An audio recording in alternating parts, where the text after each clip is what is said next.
guys, it's Robin, RsIslandCrafts, and welcome to my craft room. It's WiP It Wednesday. That means I'm going to show you what I worked on in my craft room this week, whether I just put a couple of little knit stitches in a project, or I've spent the entire week working on a project and I have a finish. No finishes here this week again. I kind of felt unmotivated this week. You're going to see what I've worked on and you're going to say, Robin, you've still accomplished a lot. And yes, because I tend to push through when I'm feeling a little low on the mojo. And I'll explain to that a little bit later. But I went ahead and I added one more column onto this zigzag strings half square triangle baby quilt. So I put about another 9 blocks, I think is how long this ended up being. That way it made it more close to a 36 inches wide. It was a little shy earlier. So that just took a little bit of time and got those put on. Now you've seen some of these yesterday on Talk to Me Tuesday, but I went ahead and worked on my 9 patch a day. I did not work on it one day a week. I did not work on it one 9 patch each day a week. I actually worked on all of them in one day. I find that process is a lot easier because once I get started making them, if everything's already cut out already, I just want to keep going until I run out of fabric. So there's 9 of those. I think just some of these all by themselves would make a nice little quilt. A little mini wall hanging or something. Add some pretty sashing. I love the way these colors are they're still kind of bright and colorful, so I like this set of 9 patches. This is more my style. So I think these would be fun and a nice little thing. Maybe I'll make a bunch of little quilts out of them, little small wall hangings based on how they are, or I'll just make quilts out of them. You never know. The fun is just in the planning and of making of the 9 patches and not worrying about what they're going to turn into. I don't mind if at the end of the year I have 365 9 patches that are just going to sit in a container or in a little Ziploc bag until I come up with an idea. Because it'll be really good. Anytime I need a quilt, I can always just whip these out, put some sashing or stitch them all together, and I'll have a quick quilt. I spent about a day and a half working on my hand piece blocks. Sorry you can't always see all of them up there, but I have 6 of these done that you've already seen. I think these are looking really good together. I tried to, when I was doing the blocks, I tried to stick, if I put some bright ones in, I put some bright ones in. If I put some medium to dark, I tried to stay with that and not to go too, like I didn't put any of this bright yellow in this one. This orange is a little lighter than these colors, but that kind of balanced out. I stuck with some brights, maybe add a little bit of a medium tone purple into it. So that each block kind of stayed in a little bit of a tone there. I have my last 3 blocks that I need to put together.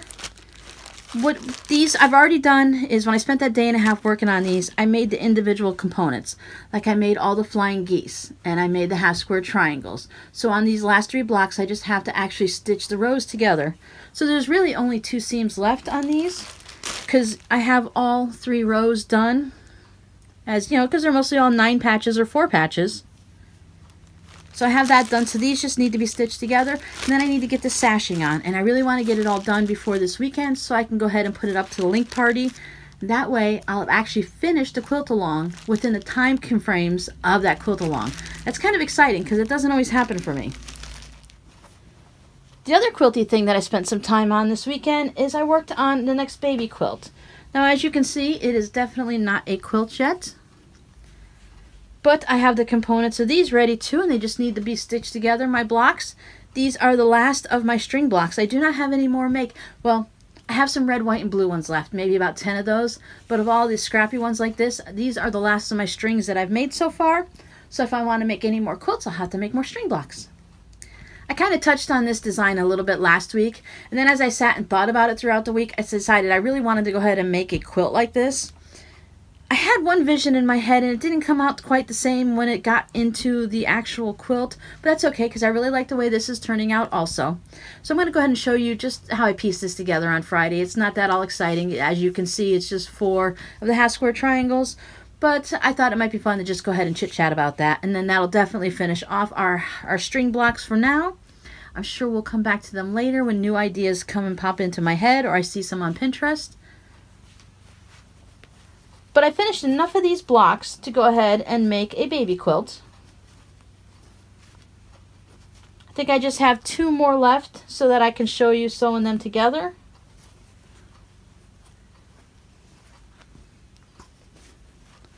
So that's how I spent my weekend. Did you guys get to spend some time this weekend working in the craft room and doing any type of sewing? Or did you get to enjoy some of the beautiful weather? Now, I know some of you actually got some snow this past weekend, and that's not beautiful weather, especially when you're getting this close to April. I didn't spend much time working on this cowl because I had a couple other things that I wanted to work on, but I have put a few rows on it. They called for a 32-inch needle, and I think they really should have suggested a bit of a longer one. I actually purchased this needle, so I'm not going to purchase a second one to get a longer one. It would be a lot easier than having this all bunched up like this, and it looks like those curly fries or something. But it's coming out really nice. It's nice and lightweight, and as I said, it's going to be warm though once it's put together. And as you can see, it wants to curl because this is where it's meant to be on the right side. So I did a little bit on that, and I'll probably work some more on it this week. But one of the things I spent more time on is these fingerless mitts. They were right here when I left you last week, so I got a good chunk on them. I'm getting close to the point. I need to get to 4 inches, so I'm about halfway there. I'm about 2.5 inches, and then I can start getting to the thumb portion up here. So I have this, it's going to be about 4 inches down there, and then this is going to do this little fun design that widens out the ribbing and goes into the thumb, and it adds a nice little look to it. So that's how these are looking. Once again, ribbing allows them to stretch out so they look small, but they're going to actually fit no problem. Since these are all ribbing, they're going to actually fit a wide variety of people, from a really small thin hand to something a little bit larger. These are the Pioneer gloves, linked down below in Ravelry as usual. And the last thing I worked on was a dragon. So his head is done. There's his little nostrils. Got his head done.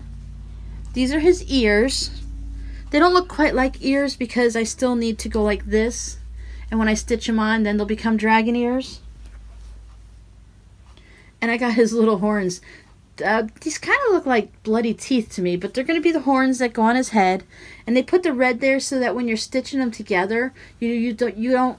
If you were to use a red thread because you want to match the head, you would see the stitching on the horns. And if you use white thread, because that's going to match the horns, you would see the white on the head. So they were really smart to go ahead and have you put the red on there like this, so that when you put the horns on, you're not going to see the stitching. Everything's going to blend in nice because you use the tail, the red thread, yarn, to stitch it on. So that's going to work out really well. I started on a couple other body parts, but they're not done yet. I just started on one little tiny spike that goes on the back of his head. Now remember, this one is going to be for the stuffy, and I need to do the same thing all over again for the blanket, unless I decide to do the blanket first. But both heads are going to be identical. So that's all I got this week. Just a little bit of dabbling on stuff here and there. Not a lot of motivation. I kind of felt not lazy, but just not the strong mojo. I just kind of felt more like just sitting around and doing some slow work. Like working on these, by hand stitching them, was really enjoyable for me this week. Just that little slow bit of stitching, nice, relaxed. I popped some movies on. I actually started watching This Is Us from the beginning. I'm mostly through the first season, I think, so it's kind of nice to just slowly stitch through it. Watch one of those shows that everyone else in the world seems to be watching, even though I'm a little bit behind. And then just enjoy the process. Sometimes sitting at the sewing machine, while it can be relaxing and just passing the fabric through, like I was able to do with this project because I was just making half square triangles. It was really simple to put these together, and then it's just a 4-patch. So that was really nice, and it was relaxing, but you're still using the machine. You still have that extra noise. It's kind of hard to just kick back and relax and quiet your mind when you got that loud machine. Well, it's not loud, but you know what I mean, going all the way through. So anyways, this is what I worked on. I found this enjoyable. If I had more time, I probably would have worked on some hand embroidery, and that would have just finished off my week nicely. Maybe I can sneak that in this week coming up. So my plans for this week coming up are to finish these and finish the sashing, and I'm probably going to work on I need to pull out the log cabin mitts and get those all ends woven in and work on those Pioneer mitts a little. And I think that's going to be my main function. Although I do need to get my socks off the needles before the end of April, because we're already 4 months into the year and I haven't even started knitting on any Christmas socks for Robbie George. And as you saw last year, it kind of takes me a while to get through his. So I need to order him some yarn. I need to get these things finished so I can get all these projects out. I'm feeling the push to, as I see all the project bags on my wall, it's kind of full. Like there's no empty hooks, and sometimes there's 3 project bags on a hook. I need to get those finished up. I'm feeling the urge to finish things versus starting new things, which is good. That's kind of the way the cycle goes in your crafting. You get all excited and you start a whole bunch of new projects, and then as you start to get surrounded those projects, it's time to finish them up and move on. That way you can start new projects, because if you run out of project bags, now you can use Ziploc bags, but that's kind of like cheating the system a little. So when I run out of project bags, that means I need to finish some things or take them off and frog them and just take them off the knitting needles and just decide I'm not going to work on that project, so that those bags can empty out and I can start new ones again. And I know some people would just go ahead and make more project bags or buy more, but once again, that's kind of cheating the system a little bit. And I try to play fair, even though it's only in my mind and it's only my motivation. I still try to stick with my rules, you know? I may not follow a lot of rules, but when they're my rules, it's kind of nice to follow them, right? Alright guys, remember, let me know what's going on this week in your craft room. It's been nice reading everyone's comments the past few weeks. I can see and hear from the way you're describing your projects, and some of you have sent pictures, that your progress is really going good. Everyone's moving right along with their projects. They're going to be finishing up soon, and then they'll be able to start new projects too. Then we have a big marathon, and everyone, like May 1st, let's all just start a new project, right? Alright guys, don't forget to like and subscribe, and share if you have any crafting friends who might enjoy these videos, and I'll see you next week. Bye!